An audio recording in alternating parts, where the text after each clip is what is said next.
So this past week, did you pay attention to Super Tuesday at all, or did you even know that was a thing that was happening? I knew it was a thing. I didn't watch a lot of it, but I heard about some of the people. The one person in particular that I was most interested in because I did not want her to go any further was Nikki Haley. She was the one person I was like, as soon as I heard that she dropped out of the race, I was like, yes. And I don't like to get hugely political with people, but it's like I did not want her to advance. I mean, not that she probably would have beaten Trump anyways, but I didn't want her to win at all. I didn't want her to go on. I get that vibe so much with her.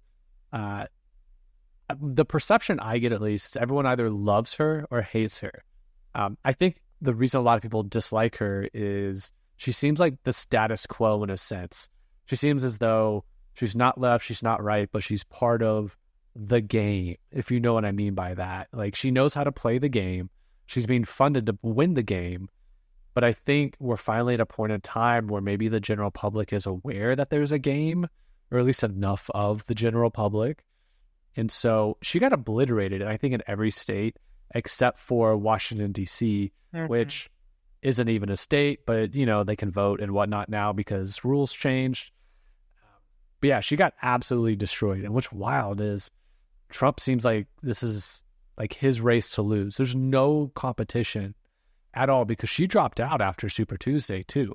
Once the polls closed for, I think it was Alaska, basically statistically she had no way to even come back and win. So it's like you have to take the L and it's game over at that point. And not only that though, but I can't remember his name, but the Indian gentleman, Vivek Ramaswamy.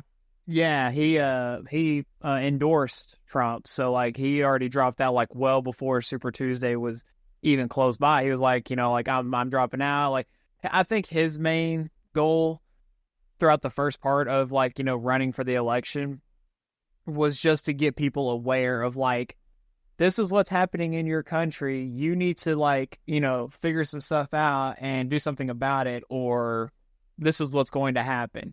And he already pointed out as to what's been happening in our country, which, I mean, you kind of pointed it out too, that people are slowly starting to realize what's going on, you know. And before we go any further in this, I just want to throw this out there. This is not us pushing our political views on anybody. This is not us saying like, oh, we think you should do this or we think you should do this. This is us just talking about what's going on with Super Tuesday and just with the current election as is.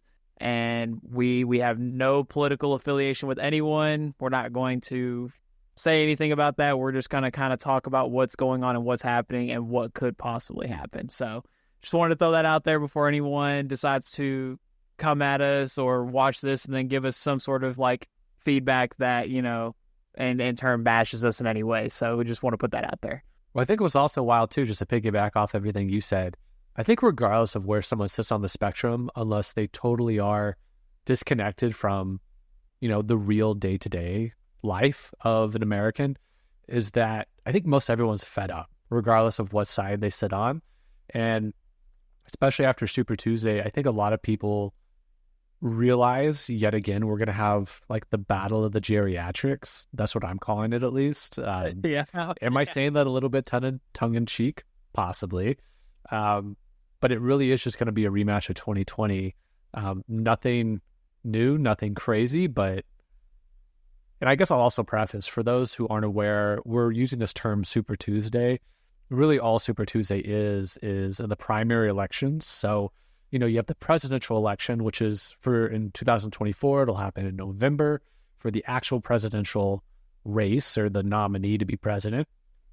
But what is going on now with the primaries is, you know, you have the Democratic National Party or National Convention, and you have the Republican National Convention, and they each have to pick their respective nominee to then go up for the granddaddy of them all, the vote in November. And so Super Tuesday is just whenever a good majority of the states had their respective primary vote. You know, it starts with like the Iowa caucus, and then it goes to New Hampshire, and then I think it was like South Carolina after that. And so Iowa caucus is always the big first one because that's like the big litmus test for, you know, did all the groundwork, did all the TV commercials, did all that work. But then Super Tuesday, because have it up, there's 16 states and one U.S. territory, the Samoa, basically America's Samoa. They all have their big primary voting that day. And so if you don't make it through Super Tuesday and you seem as though you don't have any light at the end of the tunnel, most of the time people will drop out after that. There's definitely exceptions to the rule, but as we saw this year, it really just is, I think, between three individuals. It seems like it's going to be Trump with the Republican or the GOP nomination. It's going to be theoretically, and we can get into the theoreticals here, of Biden with the Democratic nominee. And then it really seems like RFK Jr. is hanging in there. And I'm hopeful for him. He's technically running as an independent. He started as a Democrat, and then I think it was just before Iowa, he dropped out and went independent because the DNC was playing some trickery with how they were not doing their primary debates. So, but yeah, that's a short summation of what the heck Super Tuesday even is. And that was actually this past week. So we're recording this on March 10th, and that was back on the Tuesday prior. So, yeah. Well, it's kind of funny though, just like as everything's been progressing and happening, there was actually a point there where even the Democrats at one point before Super Tuesday got close, they were trying to get Biden out. Like they didn't even want Biden to run like on behalf of them just because of just how the events have unfolded, for the past 4 years. Because, I mean, for those of you who are listening, I mean, this isn't just a repeat of 2020. I mean, this is a repeat of, who did, Trump actually went against Hillary in 2016, wasn't it? Or was it Biden in 2016? Biden did, no, Biden was on the sidelines then, I believe. Was okay, but he was running though, but he dropped out, and it was between him and Hillary, wasn't it? Hang on, let me fact check that real quick, but continue with what you're saying. But just with everything that's kind of happened, and feel free to keep it classy, but we like having the conversation. But if you have any comments about kind of just how y'all think things are going so far just with the election, because this is actually, I think in the past two or three elections, this is so far, and I'm hopefully not going to shoot myself in the foot, that we have not had any outlandish things pop up on the news about what's happening either in our country or other countries, minus what's already been presented in front of us as a population. Obviously we have the war in Iran, we have the Ukrainian war that's going on right now. I mean, things like that are happening, but there's so much more that's going on that I'm surprised that a lot of people, I'm surprised, but I'm not surprised that people are just fed up with what's going on. Like you said, like people are just like, we just want someone who's going to do something for us at this point. We just want someone who's actually going to do what they signed on to do, and that's to make this country better again, or just build this country back up to what it was. So, well, that takes effort for someone to be able to do that, and effort is not fun, nor is it profitable. But okay, so going back, so in 2016, it was Hillary Clinton with the nomination, but then also leading up to her receiving the nomination, you had Lincoln Chafee, and then Martin O'Malley, and then Bernie Sanders, who this is the first time he kind of got screwed out of 2 times, and then you had Jim Webb. But really it was Hillary Clinton that ended up getting the nod, and then it was her v. Trump. I think that was one of those moments, actual election night. I know where I was, I know where you were, but I think that's one of those moments where a lot of people remember the night of the 2016 presidential election when Trump actually beat Hillary Clinton that night. But yeah, Bernie Sanders was probably the second biggest competitor to Hillary Clinton on the actual nomination leading up to that. But I don't know if you remember back then, everyone thought it was her race to lose. So at least that was the perception I had. Everyone was like, it's her race to lose. Now, statistically, polls, are kind of all over the place now that we see. You look at the poll numbers, I don't even think you can trust a poll anymore, but it is what it is. But this year, it's really looking like it's going to be Biden v. Trump, which is a repeat of 2020, except that this time, Joe Biden is going to be the incumbent. Donald Trump's going to be technically, he was already president, so not technically the incumbent, but in a sense, the incumbent. Yeah. When was the last time, actually, I don't know this off the top of my head, I should have looked this up. Who was the last one that served a term, lost the next one, and then ran again? I'm going to look that up real quick. I feel like that was one of the Bushes. Nah, because W. Bush, he won both his terms and then bowed out. What about H.W. Bush? He served only one term, then lost to Clinton. Okay, so it had to have been pre 2000s. But it's I actually kind of want to go back to something that you just mentioned though, when you're like, can we really trust polls anymore? And that's actually an interesting fact that you bring up, because it didn't pass. The Supreme Court nullified it. They decided not to, but there were some states, namely, I'll just name Colorado, for example, because this was the heavy one, because Colorado is one of the larger states that their vote count actually matters. And I'm not saying not all states' votes matter, but I'm saying like this is one of the larger states. But Colorado was trying to, the governor of Colorado actually came out and said that if we see any ballots that have Trump's name on it, we're going to throw those ballots out. Did you say that? Well, it was a she. I don't know. Is the governor a male or is it a female? Colorado's not even on my radar. Let's see here. Governor of Colorado is Jared Polis since 2019. He's the 43rd governor of Colorado. While you looked into that, though, just a follow-up out of curiosity for those interested, the last U.S. president to serve a term, then lose an election, and then later attempt to run again was actually Grover Cleveland. Cleveland is unique in American history for being the only president to serve 2 non-consecutive terms. He was first the 22nd president of the United States from 1885 to 1889, lost his re-election bid to Benjamin Harrison in 1888, but then successfully ran again in 1892 to become the 24th president, serving from 1893 to 1897. Man, do you remember the 1800s? That was a fun time. We were all alive and around. Yeah, dude, man, I should have bought a house then, but I was too busy not being born. Interest rates back then, man, I'll tell you, it was great. So I found it right here. It actually wasn't an individual that said that, but it was actually the Colorado Supreme Court had declared that Trump was ineligible for the White House. Oh, so that's what you were talking about. Yes, yeah, it was the Supreme Court of Colorado, and they basically said they deemed Trump, because of the whole insurrection scenario, which I'll justify what I'm saying here in a second, is a reason as to why he couldn't qualify to be on the ballots for Colorado. And then, if I remember correctly, there was another state that attempted to do that as well, and I think it was the state of Maine.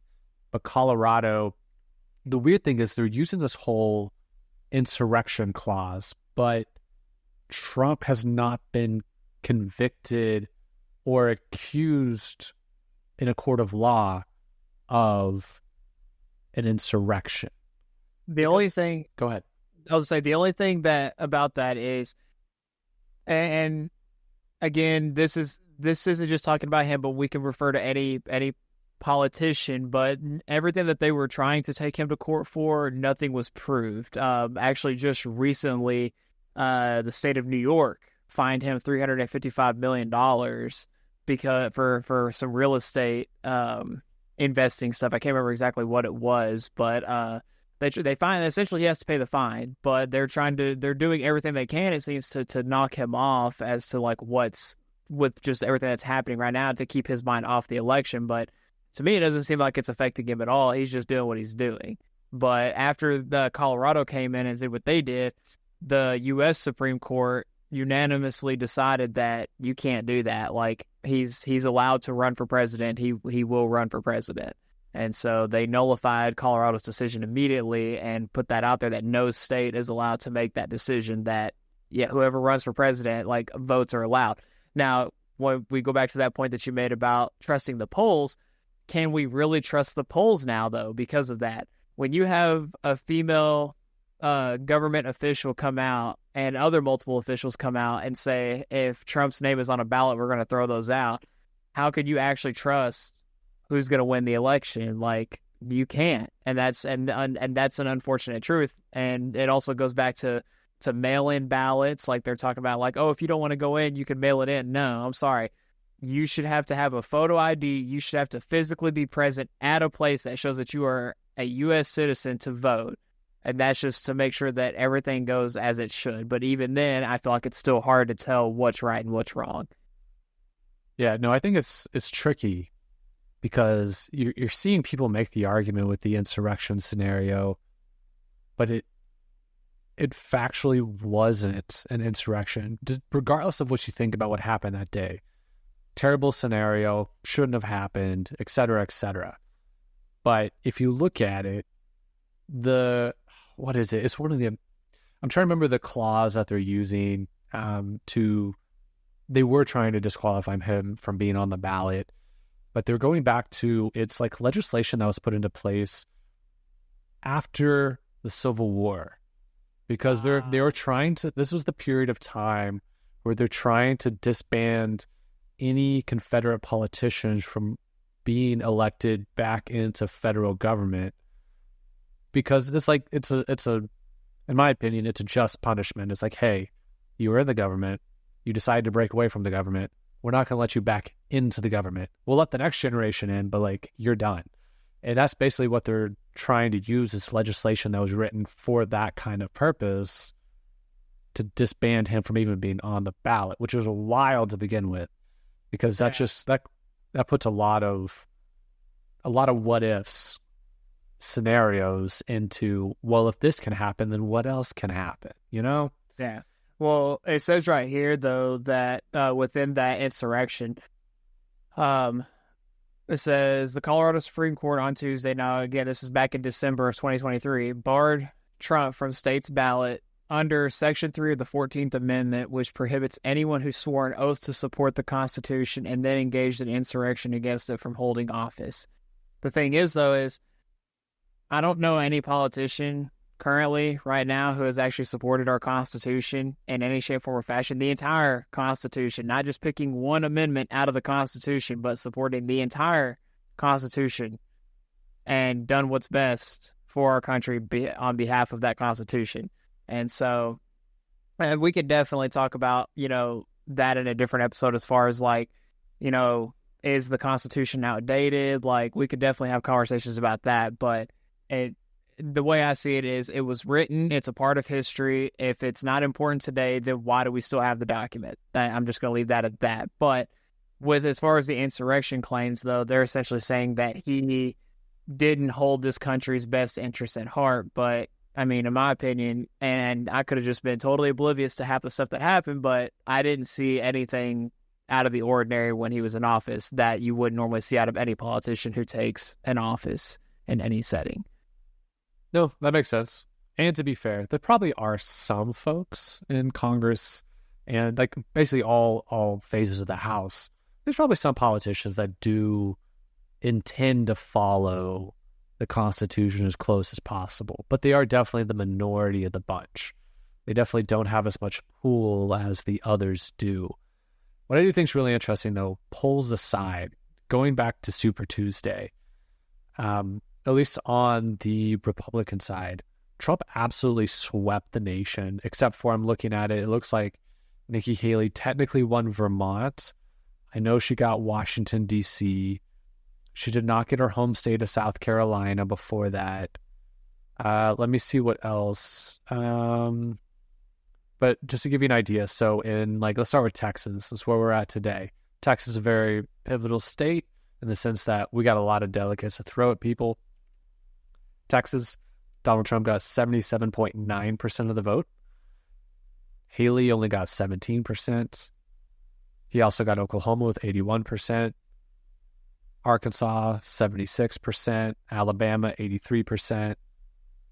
South Carolina, 59%. Haley, former governor of South Carolina, 39%. He got 73.9 in North Carolina, 63 in Virginia. Like, I could go on, but it's pretty telling. California, he got 78% of the vote. Haley only got 18. Nevada, oh man, this one's wild. Nevada, 99.1% of the vote. Yeah, that's crazy. Can we just talk about that for a second, though? That, and I'm using this state as a reference because this is probably one of the more abundantly known blue states in our country, the fact that California was even like, yo, we got to get someone else in there because this is not happening. And that kind of just blows my mind. And just with how elections work and just people, it's like a lot of people tend to vote without knowing what's going on. And I get that a lot of the time you have to take it at face value because it's not like you can just like get in there, get in front of them and straight up ask them questions because that's just not how elections typically work. But it's like you kind of have to take everything that politicians say at face value. So it's like if a politician's like, oh, I'm going to do all this for your country and for you, then you have to take that. There's really no other way that you can say you believe them or not. And so it kind of blows my mind how a lot of the people who did vote for Biden, and there are probably some people who probably will still vote for him if he does make it past this and he goes into the actual election against Trump. But the fact remains that all the people who voted for him back in 2020 are now like, yo, we messed up. Like we gotta fix this. And it's not a bad thing. Like, I mean, you voted for who you thought would be the best president. That's facts 100%. But it really just goes to show that some people are just willing to just vote immediately based off just like some things that people say versus like, hey, why don't you look at their past history? Why don't you check everything out that you can about them before you really make your decision? Because at the end of the day, you have to go with the best possible decision that's going to do the best job for our country in today's time. Definitely, yes. And I will preface, the percentages I was throwing out earlier was specifically for the Republican nominee. If you look at like the state of California on the Democratic side, Joe Biden did get 89% of the vote, with Marianne Williamson coming to second place with 3.4%, and third place you had Dean Phillips. Really, those seem to be the only two competitors at this point in time. Marianne Williamson, who also ran in 2020, if I remember correctly, and then Dean Phillips, who this is kind of his first foray into running for presidential office. Now, one thing that was interesting, I don't know if you caught in the news at all, was in the state of, Minnesota. In the state of Minnesota, they had an option on their Democratic ballot where they could vote for uncommitted, which means that they're voting for nobody, but they did go to vote. So they still went to the booth, they still sat in line, and they voted basically nobody, but they still took the act of voting. And in the state of Montana, they had 19% of all Democratic voters voted for uncommitted. That came in second place. Joe Biden technically got the nominee with 71% in the state of Minnesota. However, 19% of those Democratic voters and in Minnesota said, nah, I'm good. That's crazy. There were other states that had similar turnouts to that as well, but from everything I've read, Minnesota had the biggest uncommitted turnout of the bunch. That's almost 20%. Yeah. And I'm kind of I'm looking over like the numbers this is based off of last Tuesday. So there's definitely stuff which this was actually updated as of today at 4:21 a.m. But like, I mean, really, like when you actually do look at the numbers though, I mean, Biden's already almost won the delegates for the Democratic Party. So at this point, I mean, you're probably going to see that he is probably going to win it. And then obviously, I mean, unless something astronomical happens, I mean, Trump is already, and you might be able to explain this out to me. Why does it show a different number of delegates needed for both parties? So it's going to be like a majority of it. Like they need a majority vote. Okay. Reason why is because like it shows for Democrats that you need almost 2,000 delegates to win the Democratic vote, but then you need 1,200 to win the Republican vote. Yeah, so the way I always think about it and the way to, I guess, rationalize what's happening here, we need to remember that political parties are basically like companies or organizations. Yeah. Like in American politics, especially for those that are listening like outside of the U.S., or maybe you're in the U.S. and you're not aware of this, like you don't have to be in a political party to run for office. If you go all the way back to like George Washington, he was like, hey, this is like a weird idea. We shouldn't be doing this. But fast forward to 2024, we really have two parties that run the majority of things over at least the last, 200 years at this point, I guess, which is the vast majority of this country's history. But these are parties that they'll come together leading up to the November election where they'll formally make their nomination. And so think about like on election night, You need to get a certain number of, I'm totally going blank on the term all of a sudden. The electoral college. Thank you. Yeah. You need to get a certain number of electoral college votes in order to become president. It's not like a popularity vote in a sense. Similar scenario when it comes to the primaries. Each group has their own number of people that will then be the selectors of who is going to be the nominee. Gotcha. Yeah. Okay. Yeah, I mean, that's, to me, though, I mean, like, just looking at the numbers, though, I mean, it's definitely going to be an interesting year because we're still very early into the year. We have until November before anything even really happens, because right now a lot of it's just going to be, you're just going to see a lot of TV time. Both people are going to be visiting a lot of states, doing a lot of campaigning. That's the wild part, though.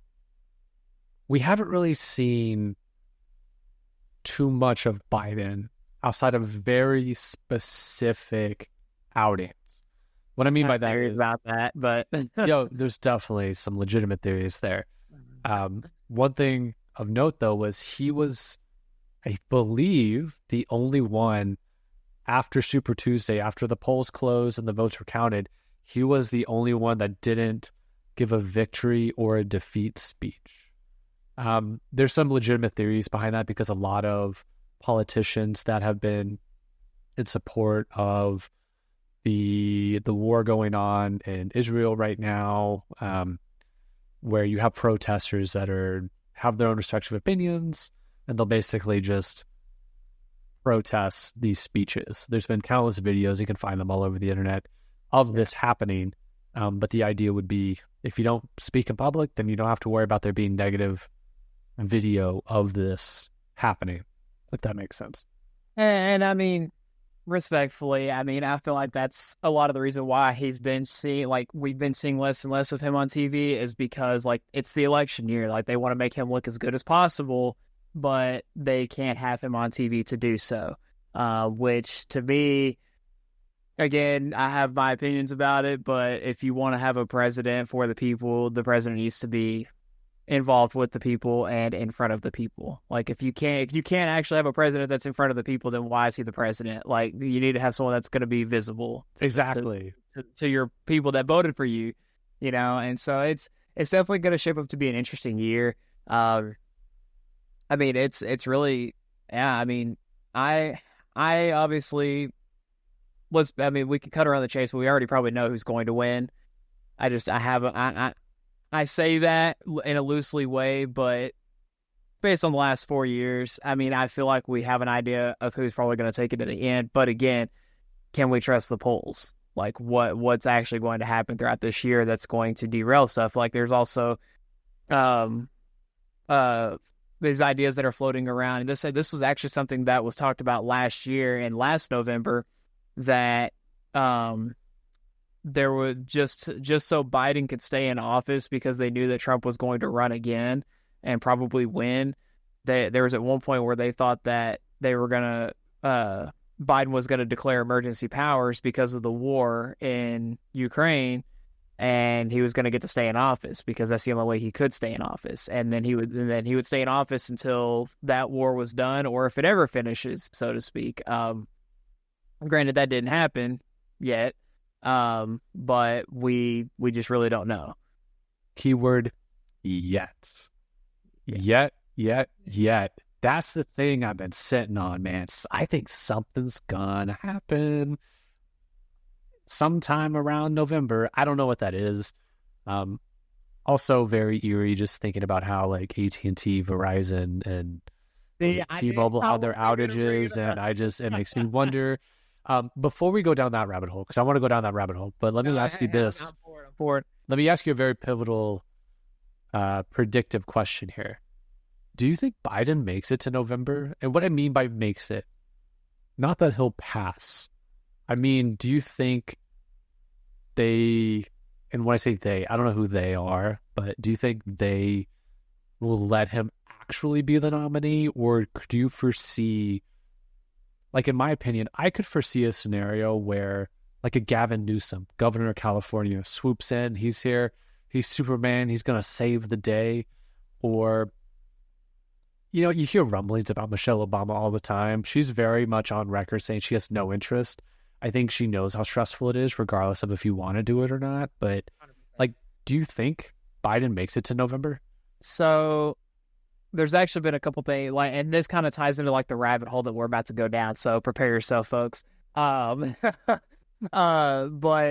there's been this long running theory that, and the reason why I say this is because this has actually been on video, I'm pretty sure, during an interview with Barack Obama, and he came out and he said he's like, what about a third term? I know exactly what you're talking about. That was a 60 Minutes interview, I believe. Yeah, he was like, what if I was just in my basement, just typing on a computer in my pajamas, and I'm just telling him everything that he needs to say. I'm telling everyone else everything they need to say, but realistically, I'm the president of the United States. Like, I never lost the presidency. I'm still here. And there's no way of knowing that that's actually the case, 100%. Like, there's no way of actually knowing if he's telling the truth or if he was just, you know, blowing smoke.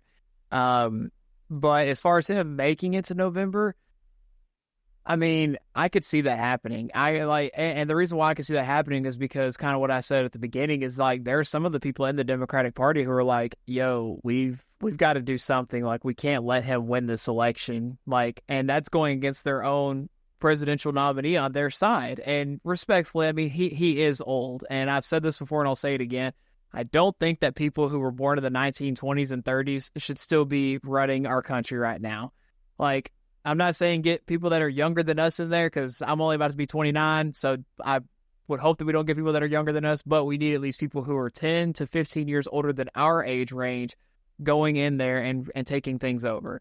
Because the people that are running it now that are making millions of dollars on everything they're doing, why do they need to stay in office? Why? Experience? I mean, when I see videos of congressmen and representatives falling asleep while they're in session, it should tell you something, you know, but that's besides the point.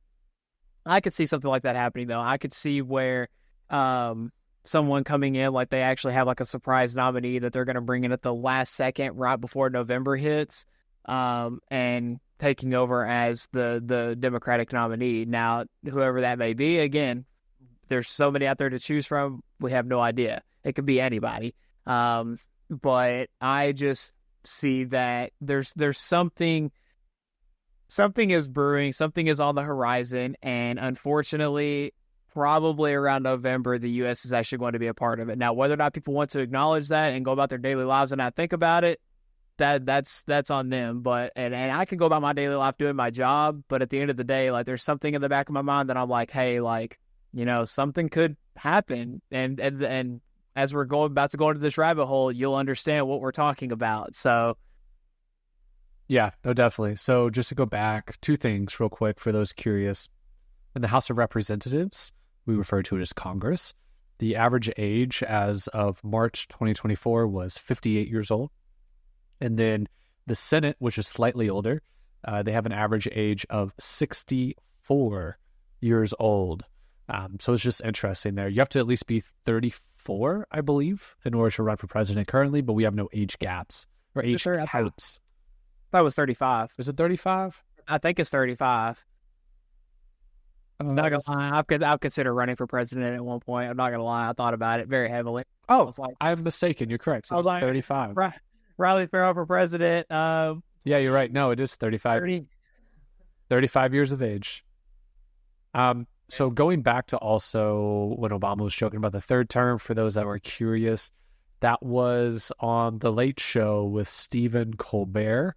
So Colbert asked him, he goes, on behalf of a lot of Americans, I think I can say with confidence that we missed you these last 4 years. Obama goes, thank you. And then Colbert says, did you miss you? Did you ever look at something going on in the news and say, you know what this situation needs? A little Barack Obama. And then Obama laughs. And then Obama says, I said this before. People would ask me, knowing what you know now, do you wish you had a third term? And I used to say, you know what? If I could make an arrangement where I had a stand-in, a front man or a front woman, and they had an earpiece in, and I was just in my basement in my sweats, looking through the stuff, and then I could sort of deliver the lines, but somebody else was going through all the talking and ceremony, I'd be fine with that because I found the work fascinating. I mean, I write about even on my worst days, I found puzzling. These big, complicated, difficult issues, especially if you were working with some great people, to be professionally really satisfying. But I do not miss having to wear a tie every day. So that was back, when was this? Like September 2023? Yeah. So, yeah. So like it was definitely very interesting. And again, we're not saying that Obama is actually the third president. I mean, as far as we know, maybe Joe Biden is the president of the United States right now. But it's one of those things that it really makes you think. And as we delve into this, you just brought it up a few minutes ago that the AT&T outages, and then not even just that though, the internet outages. There was internet outages that were nationwide. Also, like I think they were nationwide, like a week or two prior to that. Now, I've talked with other people that have slightly mentioned stuff. Now, we were in a business setting, so I completely understand if that conversation did not go anywhere because you don't really want to have this hashed out conversation like this in the middle of a business setting. It's not exactly the place to do it. But do you think they are testing stuff out on us? Do you think they are testing how we respond to certain things? Do you think that they are doing this stuff on purpose, or do you think it is something that is out of our control that is coming from somewhere else? I think it's plausible. I don't think all of it is, but I think some of it might be. One thing that they find is really interesting is AT&T actually does have the majority of the government contracts when it comes to telecommunication infrastructure. So that's also very interesting. It also goes back to the whole backroom handshake agreement they have with the NSA with how data and text messages and all that was passed over without people being actually aware of it being passed over. Do I think everything that happens is on purpose? No. Do I think some of it could be a test in a way? I think it's plausible. I don't want to say yes, because that's a very bold statement to make, but I think it's plausible. It's a fun coincidence of when and how it happens. I'll say that much. Because the whole thing with like the cell outage within like the last week and a half, 2 weeks of recording this. So it was like AT&T, Verizon, T-Mobile. AT&T was the one hit the heaviest by it. At first, everyone was saying it was because of a solar flare. To me, that didn't make sense because if it was a solar flare, then why wasn't Canada or Mexico impacted? And why was it so spotty across the country? It wasn't the entire country. It was just pockets of it, but large pockets. Mm-hmm. And AT&T and the other companies, they didn't really make a statement for the longest time. And then I think AT&T finally made a statement and said it was part of their infrastructure enhancement. They had like a problem, dare I say a glitch in the matrix, where a problem happened when they were working on their infrastructure. I'm like, okay, but why'd you wait so long to say something? Did you really not know? Is this really just to have something formally on the books? Because, these are publicly traded companies and they have to answer to shareholders in the sense of they need to have an actual official record book of, what happens, both good and bad within the company. But yeah, that was very weird. And for a while now, you hear the rumblings of, is something going to happen to cause, the infrastructure, rather that be the internet, phone lines, electronics go down during a very pivotal moment in our election cycle. And we kind of seen something like this happen before, not with the fact of like technology going down, but I don't think a lot of people know. In Ukraine, Zelensky didn't have to get reelected because they basically put a hiatus or I think it was technically an indefinite postponement on elections because of the conflict between Ukraine and Russia and really the U.S. At the moment. And so who's not to say that we could try something shady like that if there's a big enough conflict that requires unilateral support to put a pause on something. Because at least from my opinion, I could see a scenario where if authentically there was a big enough thing that happened, I don't know what that thing would be. It's hard to grapple with what that would be. But you would want consistent leadership throughout that, you think. But then I have to remind myself historically, we've had multiple presidents during major world conflicts. We had multiple presidents during World War II, although it was because FDR passed away. But, we had multiple presidents there. We had multiple presidents during, was it Vietnam? Because we went from Kennedy to JFK. Kennedy to JFK. We were from Kennedy, otherwise known as JFK, to LBJ, Lyndon Baines Johnson. But that was also because the JFK assassination happened. But we've had multiple presidents, and actually Nixon too. Nixon's kind of.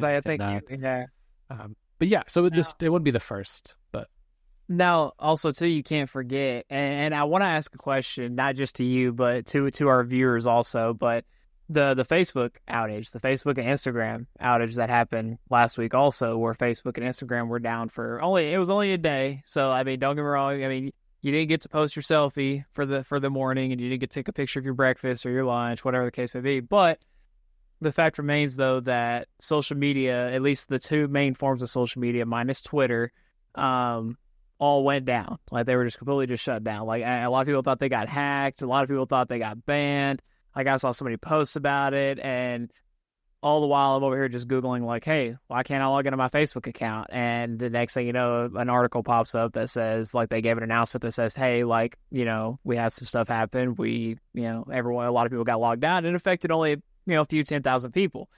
But going back to your question overall, though, like, I just want to know, though, how many people actually thought that like something was happening. Like, I actually generally want to know how many people thought, like, oh my God, like, this is it, this is the moment kind of thing. Because I feel like that this has been happening so consistently lately, especially since the beginning of this year, where we've had AT&T outages, we've had internet outages, we've had this is the first social media outage, but I'm just throwing that in there because for reference point. But we've had so many outages that I kind of want to relay this to that question, though. It's like, how many people actually thought that, something is happening, or this is on the verge of something happening? Because how many of y'all would actually completely die if you didn't have technology? I mean, I know technology is like the cornerstone of what we have to use nowadays, but if you did not have your cell phone, if you could not contact someone that you needed to contact, what would you do? Like, how would you handle that situation? That's a great point. And there's actually... So I guess, hang on, let me go back first real quick. So I will preface, just to be fair, there have been social media outages before. And that's actually the one aspect that leaves me to pause a little bit, not to say that it's completely deliberate. It could be some deliberate aspects there. But one thing I think a lot of people need to be very much aware of is anything you do online, like when you visit a website, whether it be Facebook, Instagram, Google, those websites are housed on servers. Mm-hmm. What a lot of people don't realize is AWS, or Amazon Web Services, they house the vast majority of the internet. I think I'll fact check myself in real time here, but they own 30 or 40% of all global internet traffic, lives on an AWS server. It's kind of wild. So when AWS has problems, the majority of the internet has problems with it. And so it really is telling when you can see when all the social media companies, or at least a majority of them, are all on the same internet servers. Now, you also have Google Cloud. Oracle has their respective servers. There's other servers out there. It's not just Amazon. But however, on the flip side of everything I just said, if you did want something to go wrong, wouldn't it be very convenient to have everybody on the same cloud infrastructure? That would be very convenient. Now, I want to relay this to a movie. I think I may have mentioned this movie to you before. I don't know if you've had the chance to watch it yet, but for any of those of you who are listening out there, have you seen the movie Leave the World Behind? It is a movie that is on Netflix. It came out last December. This movie was inspired. It wasn't directed by him. I thought he was a part director in it, but he was not. But this movie was actually inspired by a book that Barack Obama wrote during his time as being a president. Like he took stuff like as you know, a lot of people who, when they're a president or when they're in a high status role, they're like, this is the stuff I learned. This is how I can, deliver this information to people. I'm going to write a book about it. Well, he wrote a book about it, and then this isn't the first time I've heard anything like this. I've seen other podcasts where people talk to former CIA agents and other people who are who used to be of a high status, asking what is the number one thing that you are most afraid of happening in our country. And the one thing that all of them typically have in common is our electric or power grids, our infrastructure, or power infrastructure, and all of those things of the sort. Now, in this movie, I'm not going to go too far into detail into the movie because I do recommend you all check it out. But in this movie, though, the beginning of the movie, it just starts off as like, hey, this family is like, hey, let's go on vacation. Let's go to this Airbnb. Well, slowly but surely throughout the movie, everything just shuts off. Like you can't use your cell phone, you can't use anything. But it essentially prefaces what could happen. Now, there's a second movie that's coming out this year that is called Civil War. Now, it's not going to be on Netflix, but it's actually going to be in theaters. I don't know if the two are tied together in any way, but no, they're two separate because Civil War is an A24 production. So it's really cool. A24 is the team that does like Hereditary and Midsommar and some of those. Yeah. Okay. Yeah. So the second movie, though, like when you hear the name Civil War, you hear the word Civil War. I mean, obviously you think of the Civil War that our country had when you had the Union versus the Confederacy, But in this movie, though, that's not how the Civil War is actually going to take place. The Civil War is actually going to take place where it's the U.S. versus Texas and California, who both have successfully seceded from the United States, but it wasn't in the most legal way, essentially. Like they cut some corners and they seceded from the U.S. But this is supposed to be kind of like at the end of the first movie on Netflix, like you kind of see things starting to happen and unfold, but in the distance, essentially. So it's just like all technology goes off. Essentially, we're returned back to the primal Stone Age, just like that. And so, and again, we're tying this all back into the election year. Like, it's not like we're just going into this random rabbit hole, but because of how these past 4 years have been, and just how this whole last 6 to 10 months has been, the war starting up, everything that's happening. Like, I know it's hard to just, in a way, it's hard to just not think about it. A lot of people were like, oh, what's not our country? That could never happen to us. I mean, think again, because it can. With the push of any kind of button, anything could happen to any country at any given time, and we could be involved in it depending on who is running our country at the time, and if it's our obligation to be involved in whatever's going on. So we're tying all this back into the election year because so much stuff has happened. And just in the short time of just 2024 going into this election year here, that so much has happened already, but are we preparing for what could happen, essentially?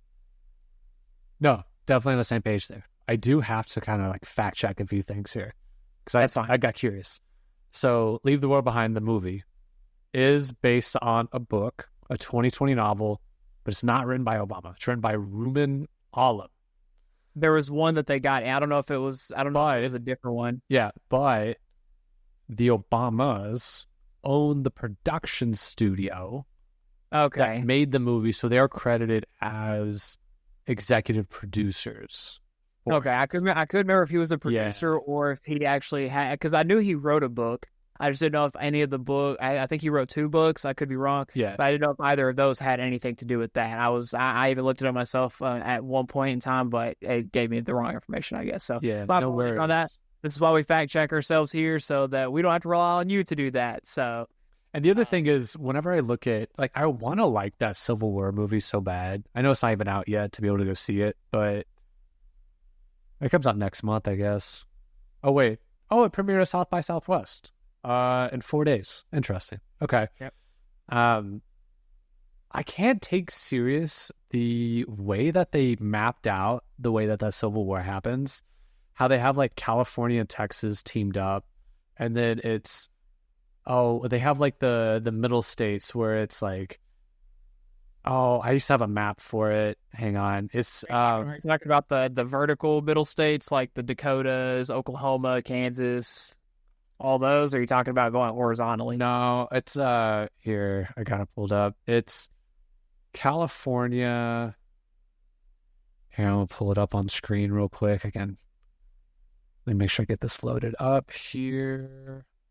And keep in mind, like, we're not saying any of this is going to happen. We're literally just speculating all this and just saying, like, hey, this could possibly happen. But given that it's an election year, you got to keep all the possibilities open. Definitely. Here, let me pull it up so you can see it too. Un momento.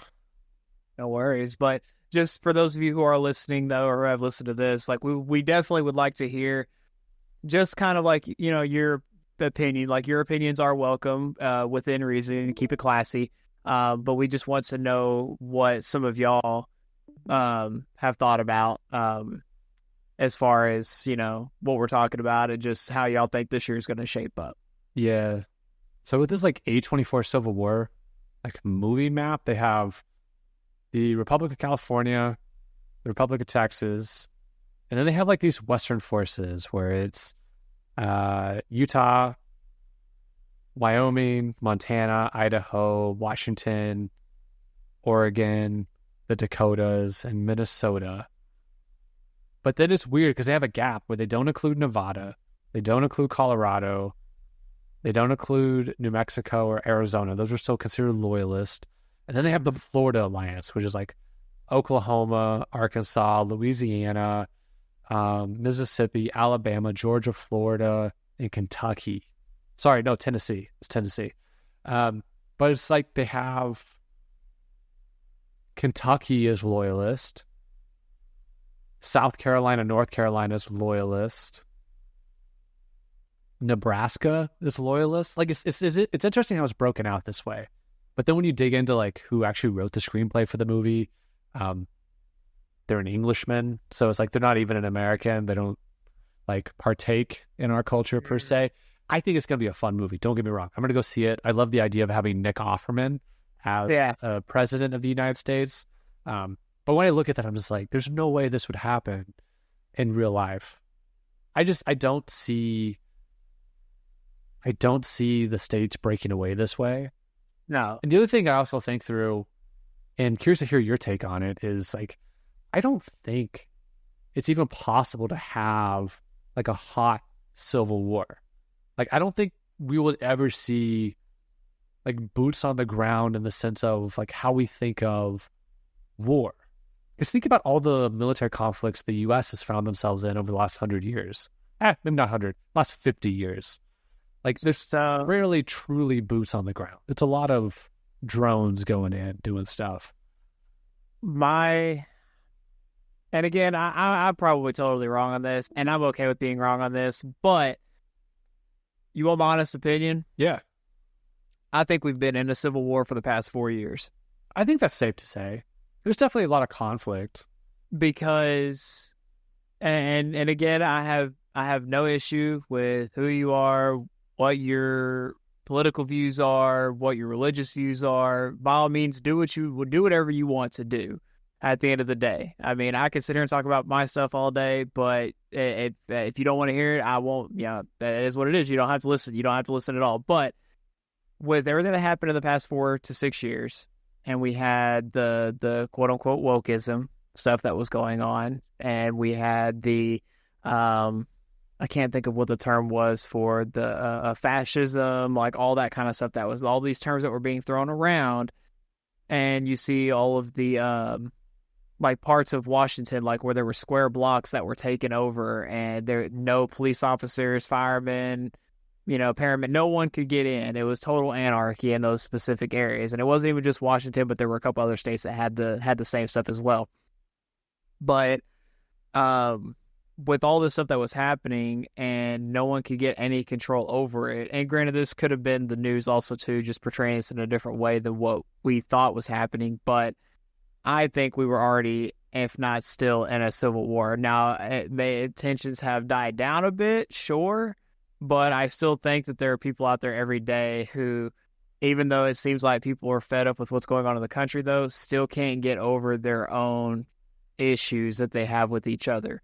You can say you're tired of what the government's doing, but until you reconcile your differences with people and actually listen to what others have to say, we're never going to get out of this repeating cycle of this violence that's been happening for the past 4 to 6 years. And it's been going on longer than that, don't get me wrong, but it's been more prominent in these past 4 to 6 years. Yeah, no, I think you're definitely onto something, because one thing I always have to think about too is when you think about a civil war, like the way society in the U.S. is put together these days is vastly different than it ever has, in the sense of, if you look at a major city, like let's think about Dallas for a second, right? Dallas historically, at least over the last few decades, it's been a blue city, right? Like that's the thing about Texas, is like the major metropolitan areas are typically blue, and then the outlying suburbs and rural areas are typically red. Go back a couple decades, it's flipped, but the ideals are still relatively the same. In Dallas, if, let's say it's like, this is in a hypothetical scenario, let's say it's Texas versus the federal government. What does the city of Dallas do in this scenario? Because you probably have half the city that is favorable to the federal government, and the other half is like, no, I'm cool if we do our own thing. That's like an internal civil war at that point, I feel. And if you look at let's look at Austin as an example. Austin's a pretty liberal blue dot in the middle of a red ocean. That's like an internal civil war already there. It's gone are the days of, it's not 1840, 1850 anymore, where everything's relatively homogenized as long as you're part of a certain, socioeconomic makeup, Yeah. So, well, that's the thing, though, is, again, I don't care what your political views are. And here's the thing. One thing about us and Unscripted Company is, we haven't talked about our political views with each other in a very long time, but we may have similar views now. We may have different views now, or we may agree on some things or disagree on some things. But be that as it may, we can sit here and have a civilized conversation about what we think is going to happen, or all in all, like we're in the same boat as probably a lot of people, where it's like, it doesn't matter what our differences are. We're fed up with what's going on. We just want something to get fixed here. That's all we want, Exactly. And so we present these topics and we talk about these specific topics, and some of them are, like your conspiracy theory stuff. But when it comes to topics like this, we talk about them because other people out there talk about them, but they make jokes about it. But we really want to understand what could possibly happen. We really want to know where our country's going to go in the next year. I would like to know where our country's going to go. I mean, a lot of people are like, oh, I want to know the next 10 to 15 years. Let's just take it year by year. Let's just get through this election year and see how the next year is going to shape up with whoever is going to be our president. Because at the end of the day, it could be Trump, and half the country's going to hate it, or maybe a little bit less considering how the numbers are looking now.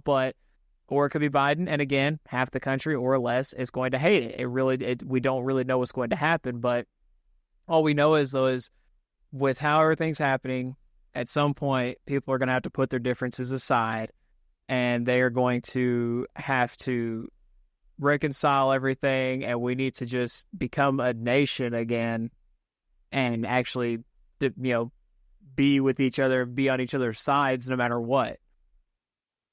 Yeah, no, that is very well put. So I'll say to those listening, if you made it to this part of the episode, we have or at least what I'm calling the company policy.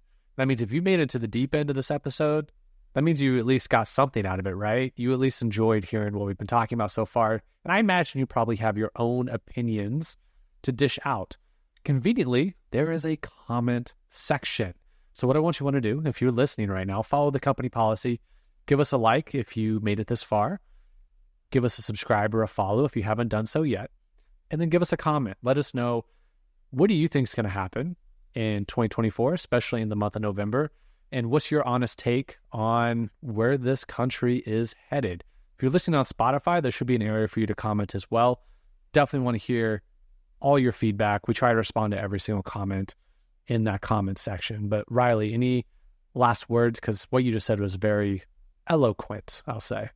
I mean, honestly, and